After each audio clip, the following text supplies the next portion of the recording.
আসসালামু আলাইকুম। আজকে আমরা আলোচনা করব অ্যাংজাইটি বা উদ্বেগ নিয়ে। অ্যাংজাইটি সাধারণত ৩ ধরনের হয়ে থাকে।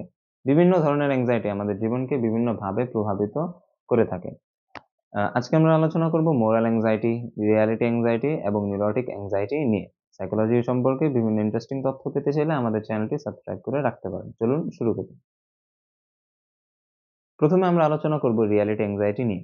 এটি বাস্তব জীবনের বিপদ বা সমস্যার কারণে সৃষ্ট উদ্বেগ। যখন আমরা কোনো শারীরিক বা মানসিক সমস্যার সম্মুখীন হই, তখন আমাদের রিয়ালিটি অ্যাংজাইটি অনুভূত হয়। যেমন আমরা যখন পরীক্ষা দিতে যাই কিংবা কোনো ইন্টারভিউ দিতে যাই, অথবা আমরা যেকোনো ধরনের অর্থনৈতিক সমস্যা বা যেকোনো ধরনের সমস্যা নিয়ে আমরা চিন্তা করি, তখন আমাদের মধ্যে যে অনুভূতিটা কাজ করে সেটাই হচ্ছে রিয়ালিটি অ্যাংজাইটি। আবার উদাহরণ হিসাবে বলা যায়, এই যে আমি যেরকম আজকে ভিডিওটা করতেছি, এটা আমার ১ম ভিডিও। তাই আমি নার্ভাস হয়ে যাইতেছি বা আমার কোনো ভুল হইতেছে। এই ফিলিংটা বা এই অনুভূতিটাই হইতেছে আমাদের রিয়ালিটি অ্যাংজাইটি।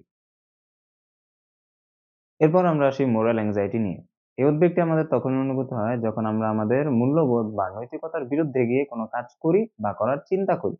উদাহরণ হিসাবে বলা যায়, আমরা যখন কোনো ভুল কাজ করে ফেলি, তারপর আমরা সেই ভুল কাজটা নিয়ে অপরাধ বোধ করি বা অতিরিক্ত চিন্তা করি। সেই চিন্তাটাই হচ্ছে আমাদের বা সেই অনুভূতিটাই আমাদের মোরাল অ্যাংজাইটি। মোরাল অ্যাংজাইটি আমাদের শিখায় আমাদের আচরণ এবং মূল্যবোধকে সবসময় শুদ্ধ রাখতে এবং আমরা যেন মানুষ হিসেবে ভালোভাবে থাকতে পারি এবং বাঁচতে পারি। তবে অতিরিক্ত মোরাল অ্যাংজাইটিতে ভুগলে আমাদের আত্মবিশ্বাস এবং মানসিক শান্তি নষ্ট হতে পারে। যা আমাদের জন্য মোটেও সঠিক নয়। কারণ আমরা সবসময় আমাদের ভুল জিনিসগুলো নিয়ে দুশ্চিন্তায় ভুগি। সবশেষে আমরা কথা বলব নিউরোটিক অ্যাংজাইটি নিয়ে। এটি এমন একটি উদ্বেগ যা আমাদের অবচেতন মন বা আমাদের আনকনসিয়াস মাইন্ডে বাসা বাঁধে।